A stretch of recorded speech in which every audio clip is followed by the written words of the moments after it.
ചിത്ര, ചതിയനും നിന്റെ ഈ ഏട്ടൻ ആട്ടിൻ തോലണിഞ്ഞ ചെന്നായ.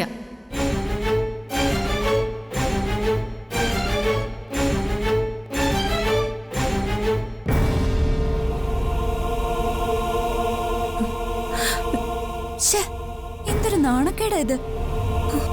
ഇത്രയ്ക്ക് ദുഷ്ടനായിരുന്നു നിന്റെ ഏട്ടൻ. എന്തൊക്കെ വൃത്തികേടുകൾ അയാള് ചെയ്തു കൂട്ടിയത്. ഇത്രയൊക്കെ സംഭവങ്ങൾ ഉണ്ടായിട്ടും ഇതൊന്നും നീ അറിയാതെ പോയല്ലോ ചിത്ര.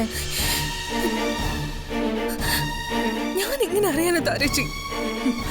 അവര് തമ്മിൽ സന്തോഷത്തോടെ ജീവിക്കാമെന്നല്ലേ ഞാൻ കരുതിയത്. ഏട്ടന്റെ ജീവിതത്തിൽ പണ്ടും ഇതുപോലെ കുഴപ്പങ്ങൾ ഉണ്ടായിട്ടുണ്ട്. പലപ്പോഴും ഇതുപോലത്തെ നാണക്കേടുകൾ ഉണ്ടാക്കി വെച്ചിട്ടുണ്ട്. ഞാനിപ്പോ എന്ത് ചെയ്യാനാ? ഡികെയുടെ മുന്നിൽ നിന്ന് ഞാൻ എങ്ങനെ ചെല്ലും? എന്റെ അഭിമാനം പോയെന്ന് പറഞ്ഞാൽ മതിയല്ലോ താരച്ചി. അവിനാശ് ചെയ്ത തെറ്റിന് നിന്നെ കുറ്റം പറഞ്ഞിട്ട് എന്താ കാര്യം?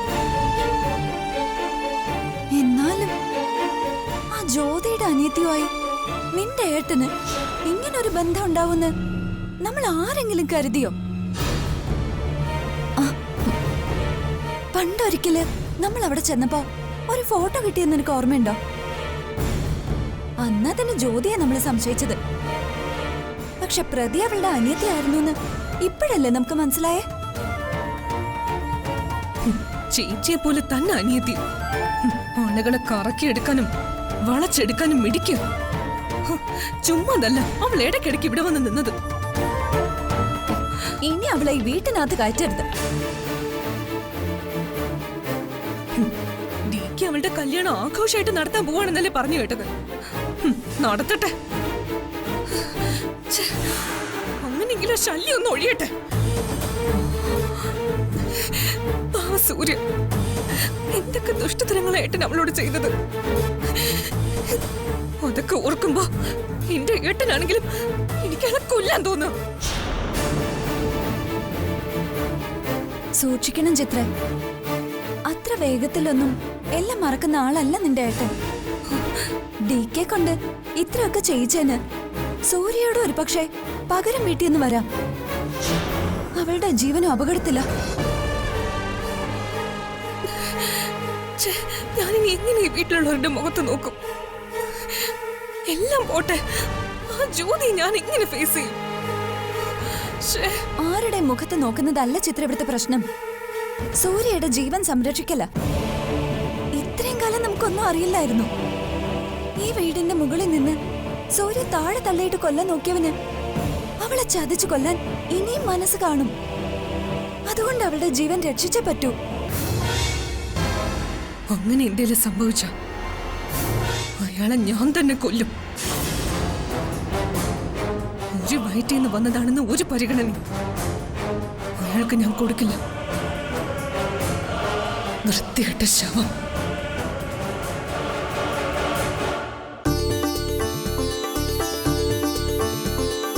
ഹിറ്റ്ലറെ, ഹിറ്റ്ലർ നിക്ക്. അതെ, നിങ്ങൾ പോകുന്ന വഴിക്ക് എന്നെ ക്ഷേത്രത്തിലൊന്ന് വിട്ടേക്കണേ. ഞാൻ ആ വഴിയല്ല. ആ വഴി വന്നാൽ എന്തൊക്കെ കുഴപ്പം? എനിക്ക് ആ വഴി പോകേണ്ട ആവശ്യമില്ല. സ്വന്തം ഭാര്യയ്ക്ക് വേണ്ടി വഴി ഇത്തിരി മാറ്റി വിട്ടാലും കുഴപ്പമൊന്നുമില്ല. അങ്ങനെ ആർക്കു വേണ്ടിയും ഞാൻ എന്റെ വഴി മാറ്റി വിടാറില്ല. നിക്ക് നിക്ക് നിക്ക്. പിന്നെ ഞാൻ എങ്ങനെ ക്ഷേത്രത്തിൽ പോകുന്നേ? ഭാര്യയെ ക്ഷേത്രത്തിൽ കൊണ്ടുപോവുകയും വരികയും ചെയ്യേണ്ടതൊക്കെ ഭർത്താവിന്റെ കടമയല്ലേ? ഈ എന്നാ ഇതൊക്കെ നിങ്ങൾ പഠിക്കുന്നേ? എനിക്കിനി അങ്ങനെ പഠിക്കേണ്ട ആവശ്യമില്ല. നിനക്ക് ക്ഷേത്രത്തിൽ പോകണമെങ്കിൽ ഒന്നുകിൽ വേറെ വണ്ടി എടുത്ത് പോകണം, അല്ലെങ്കിൽ ഓട്ടോ വിളിച്ചു പോകണം. അതും അല്ലെങ്കിൽ നടന്നു പോയാലും മതി. നടന്നു പോവാനോ? ഞാനോ? എന്നെ കൊണ്ടൊന്നും പറ്റില്ല. എന്നെ നിങ്ങൾ തന്നെ കൊണ്ടുപോകണം. ഞാൻ നിങ്ങളുടെ കൂടെ വരൂ. എനിക്ക് സൗകര്യമില്ല. ഹിറ്റ്ലറെ,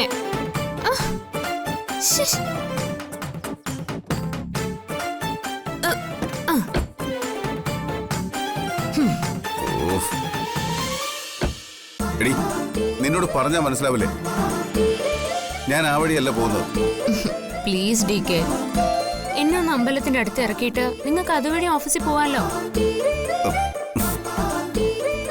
എന്തിനാ ഇങ്ങനെ ദേഷ്യപ്പെടുന്നേ? പ്ലീസ്. പറ്റില്ല എന്ന് പറഞ്ഞില്ലേ? നിന്റെ കുട്ടികളിക്ക് കൂട്ടുവെക്കാൻ എന്നെ കിട്ടില്ല. മര്യാദയ്ക്ക് ഇറങ്ങ. എടി ഇറങ്ങാൻ. ഇല്ല, എന്നെ കൊന്നാലും ഞാൻ ഇറങ്ങില്ല. ശ്ശേ, ഇത് വലിയ ശല്യമായല്ലോ. ദേ, എന്നെ ദേഷ്യം പിടിപ്പിക്കരുത്. മര്യാദയ്ക്ക് വണ്ടിയിൽ നിന്ന് ഇറങ്ങാനാ പറഞ്ഞ. ഇല്ല ഇല്ല ഇല്ല, എന്നെ തല്ലിക്കൊന്നാലും ഞാൻ ഇറങ്ങില്ല. ഇന്ന് നിങ്ങളുടെ കൂടെ ക്ഷേത്രത്തിൽ പോകാൻ പറ്റുമെന്ന് ഞാനൊന്ന് നോക്കട്ടെ.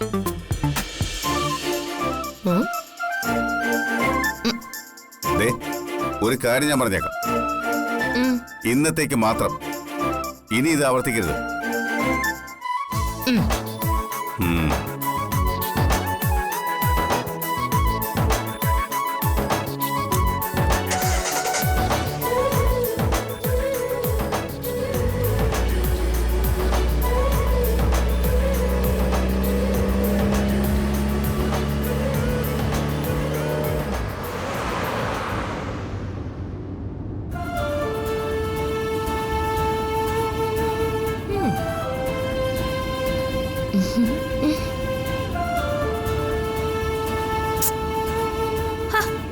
ഇങ്ങനെ മസിൽ പിടിച്ച് വണ്ടി ഓടിക്കുന്ന എന്തിനാ?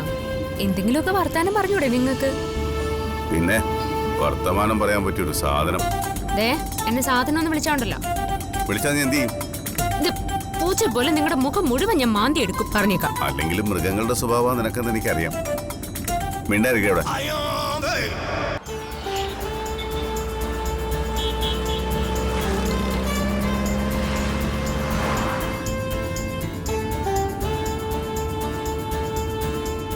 അല്ല ഹിറ്റ്ലറെ, ഞാനൊരു കാര്യം ചോദിക്കട്ടെ? ഓ, വീണ്ടും തുടങ്ങിയോ? എന്താ? നമ്മുടെ കല്യാണം കഴിഞ്ഞിട്ടിപ്പോ 1 കൊല്ലം കഴിയാറായി. അതിന്? അല്ല, ഇതുവരെ നമ്മള് ഹണിമൂൺ ട്രിപ്പിന് ഒരിടത്തും പോയിട്ടില്ലല്ലോ.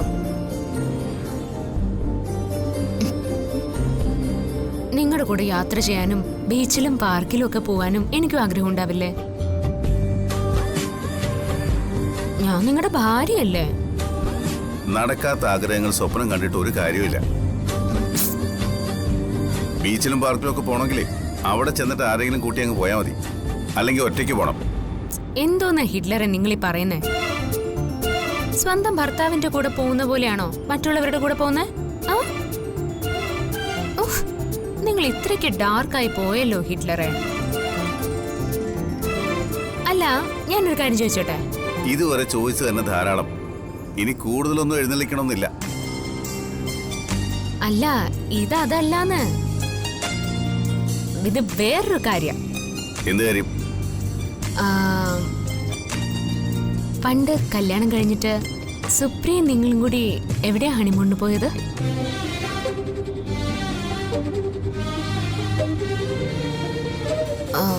ഊട്ടിയിലോ കൊടൈക്കനാലിലോ അതോ വല്ല വിദേശത്തേക്കോ ആയിരുന്നോ? എവിടെയും പോയില്ല. അമരാവതിയിൽ. അവിടെയായിരുന്നു അവൾക്ക് ഏറ്റവും കൂടുതൽ സന്തോഷം. അങ്ങനെയാണെങ്കിലേ ഹിറ്റ്ലറെ, നമുക്ക് നേരെ ഹണിമൂണിന് കാശ്മീരിലേക്ക് പോയാലോ? എന്തേ, കാശ്മീർ കൊള്ളത്തില്ലേ? അവിടെ ആവുമ്പോ ഇടയ്ക്കിടയ്ക്ക് വെടിവെച്ചയും ബോംബ് വീഴുന്ന ശബ്ദവും അതൊക്കെ ഒരു രസമായിരിക്കും. ഇപ്പൊ കാശ്മീർ പഴയ പോലൊന്നുമല്ല. വെടിവെച്ചും ബോംബേറും ഒക്കെ പണ്ടായിരുന്നു. അല്ല, നിനക്കെന്താ വെടിവെച്ച കേൾക്കാൻ ഇത്ര ആഗ്രഹം? ചുമ്മാ ഒരു പ്രാന്ത്.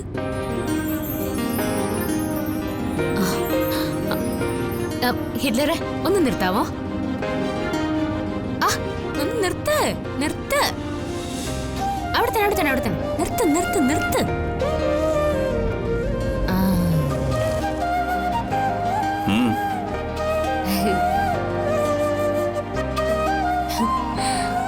എന്തിനവിടെ നിർത്താൻ പറഞ്ഞു? അതെ, ആ കടയിലെ നല്ല തേൻമിഠായി കിട്ടും. എനിക്കൊരു തേൻമിഠായി വാങ്ങിച്ചോ? എന്താ നീ പറഞ്ഞു? തേൻമിഠായി.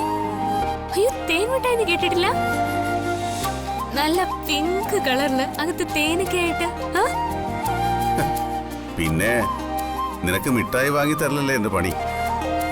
മര്യാദക്ക് വേണമെങ്കിൽ പോയി വാങ്ങിച്ചോ. അങ്ങനെ പറയല്ലേ ഹിറ്റ്ലറെ.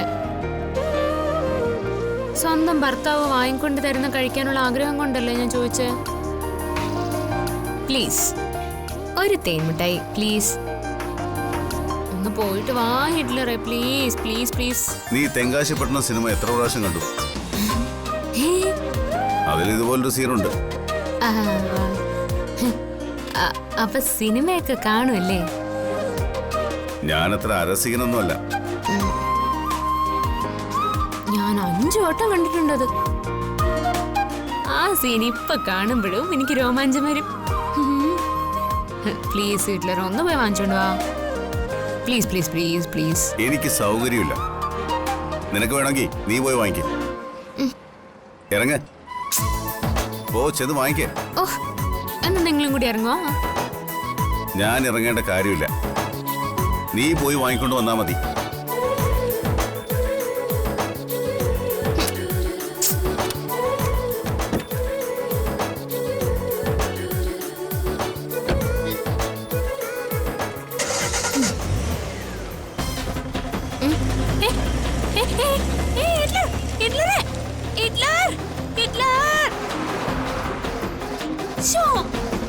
ദുഷ്ടൻ എന്നെ വഴി ഇറക്കി വിട്ടിട്ട് പോയ പോക്ക് കണ്ടില്ല.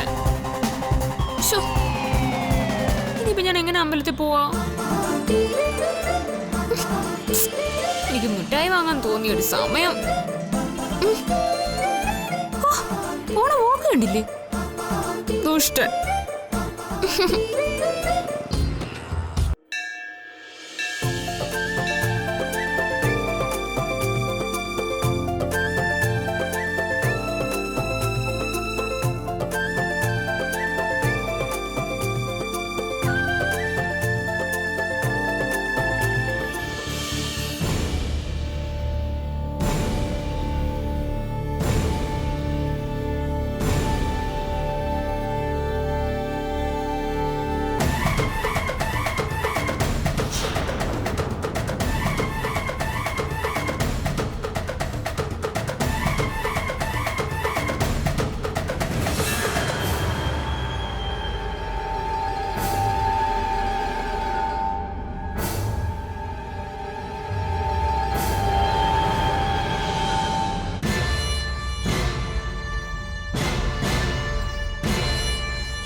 ഇത് അവളല്ലേ?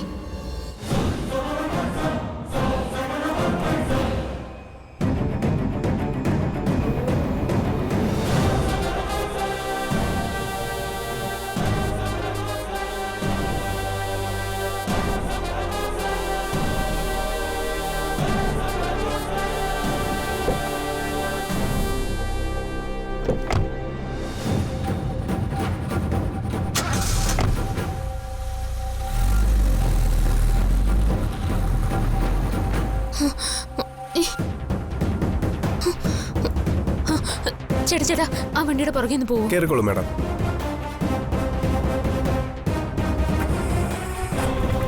ഒന്ന് വേഗം പോണേ.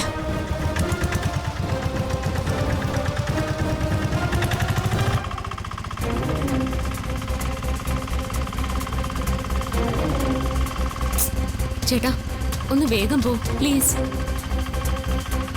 ആ കാറ് മിസ്സാവും, അതുകൊണ്ടാ.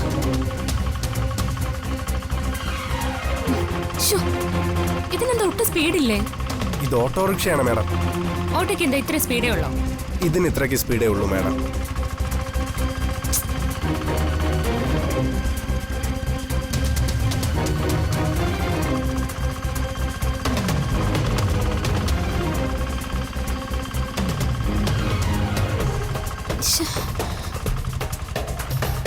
അയ്യോ,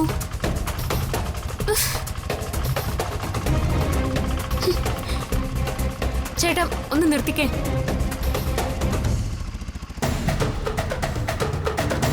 മാഡം ഇനി എങ്ങോട്ട് പോകണം? കൊണ്ട് കളഞ്ഞില്ലേ, ഇനിയിപ്പോ എങ്ങോട്ടാ പോണ്ടേന്ന്. വണ്ടി എടുക്ക്, നേരെ പൊക്കോ. ആ ശരി മാഡം.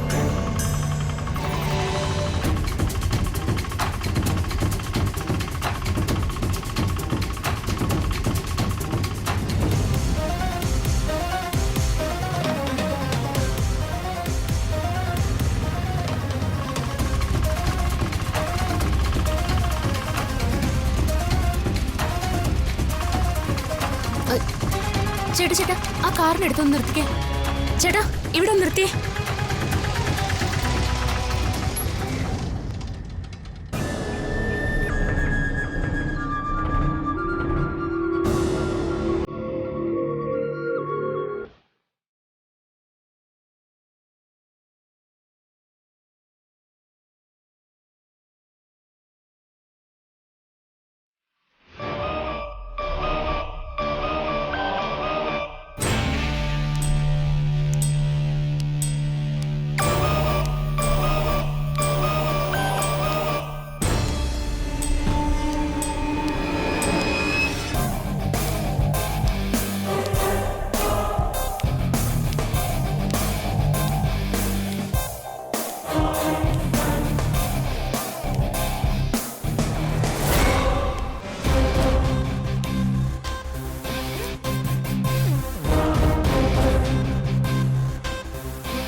നീ വിഷമിക്കണ്ട, നിനക്ക് ഞാനുണ്ട്.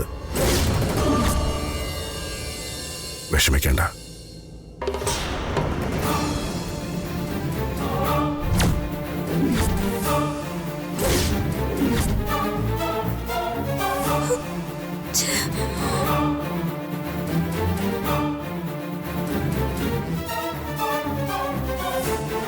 എന്റെ ഭഗവാന്, ഇത് ഏതായി മായക്കാരി? അപ്പൊ ദുർവാസാവിന്റെയും തപസ് ഇളകും. ഈശ്വര, എന്റെ ഭർത്താവ് പിഴച്ചുപോയി. ഇവളെ ഇന്ന് ഞാൻ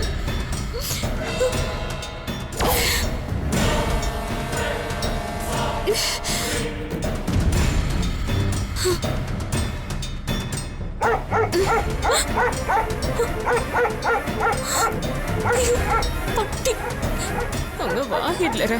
നിങ്ങളെ ഞാൻ ശരിയാക്കി തരാം. തനിക്ക് വേറൊരു പെണ്ണുമായിട്ട് ടിങ്കോൾഫി അല്ലേ?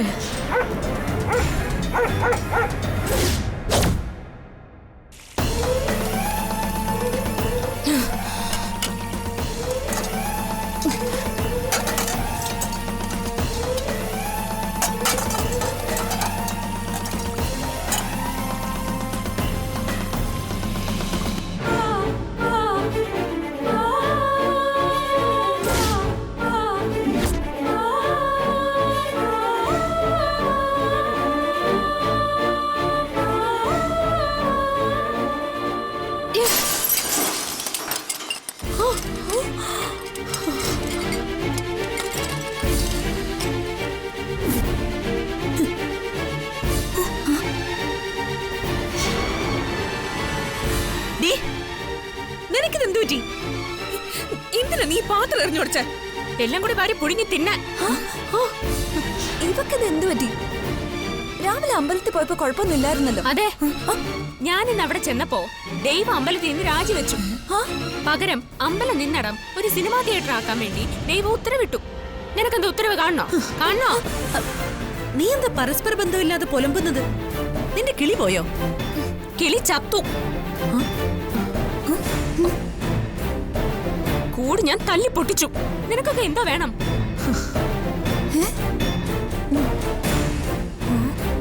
ഇവക്ക് മുഴുവൻ ഭ്രാന്ത് തന്നെയാ. ഏതെങ്കിലും ഭ്രാന്താശുപത്രി കൊണ്ടുപോകുന്നത് നല്ലത്. ഓഹോ,